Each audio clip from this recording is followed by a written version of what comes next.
Adolf Hitler's Mein Kampf stands as a notorious piece of literature that has etched its mark in history. This work, written during Hitler's imprisonment after the failed beer hall putsch in November 1923, was an outline of his ideology, political beliefs, and grand plans for Germany. Published in 1925, the first volume of Mein Kampf served as a blueprint for the Nazi policies that would later take shape. It was an exposition of Hitler's ideas on nationalism, anti-Semitism, and his vision for the future of Germany. But interestingly, there was a second volume that Hitler chose not to publish during his lifetime. This decision has sparked numerous debates and theories among historians and researchers. This brings us to question, why did Hitler not publish the second volume during his lifetime? The first volume of Mein Kampf was met with legal challenges and censorship. Could this have influenced Hitler's decision about the second volume? The debut volume of Hitler's notorious work was indeed met with a hailstorm of legal issues. It was a cocktail of extreme content laced with anti-Semitic and nationalist rhetoric. These legal challenges and censorship issues posed a significant threat to the publication of the subsequent volume. As Hitler and the Nazi Party tightened their grip on Germany's legal system, the potential for even stricter censorship laws loomed large. The shadow of these legal concerns could have been a deciding factor in Hitler's choice to withhold the second volume from publication during his lifetime. He may have been deterred by the possibility of facing legal repercussions, an understandable concern given the incendiary nature of his writings. Fear of legal repercussions was a significant factor, but there were other elements at play. Hitler's primary focus during the 1920s and 1930s was on building the Nazi Party's influence. This was a time of intense political activism for Hitler.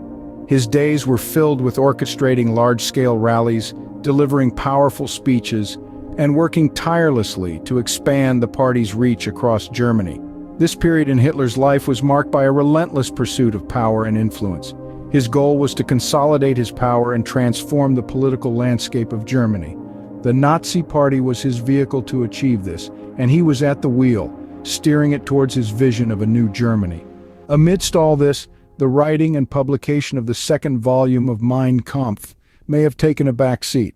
After all, Hitler was a man of action, and his priority was to build a political empire, not to pen a literary masterpiece. While the second volume may not have been a priority, there were other strategic considerations. Hitler was a master of propaganda, and timing was everything. He understood the power of words and the influence they could wield over the masses.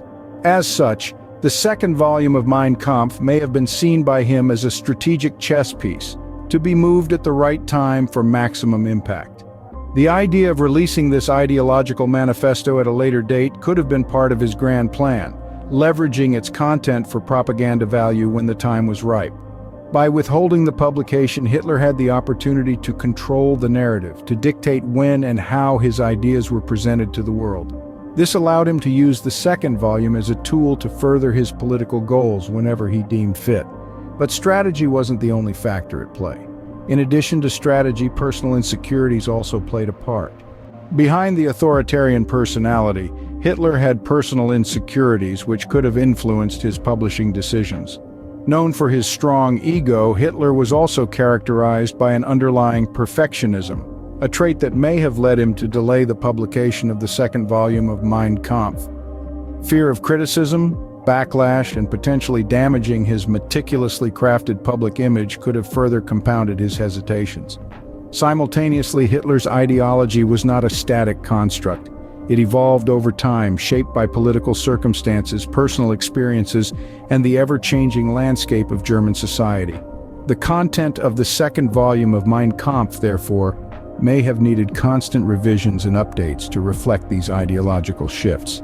The task of ensuring that this volume accurately represented his current beliefs and strategies might have been a daunting one, contributing to the delay of its publication.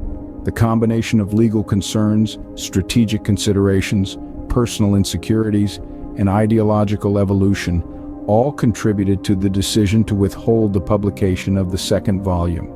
Deciphering the reasons for Hitler's decision not to publish the second volume of Mein Kampf provides us with a deeper understanding of his mindset and strategies. The legal concerns and censorship surrounding the first volume may have given him pause, wary of the potential repercussions. His focus on political activism and power consolidation during the 1920s and 1930s left little time for writing and publishing. Furthermore, strategic considerations played a significant role. Hitler's keen understanding of propaganda meant he knew the power of timing and controlling information, perhaps planning to release the second volume at a later date for maximum impact. Personal insecurities and a desire for perfection may have also contributed to the delay, along with an evolving ideology that required continuous revision. The unpublished second volume of Mein Kampf remains an intriguing yet significant chapter in Hitler's legacy in world history.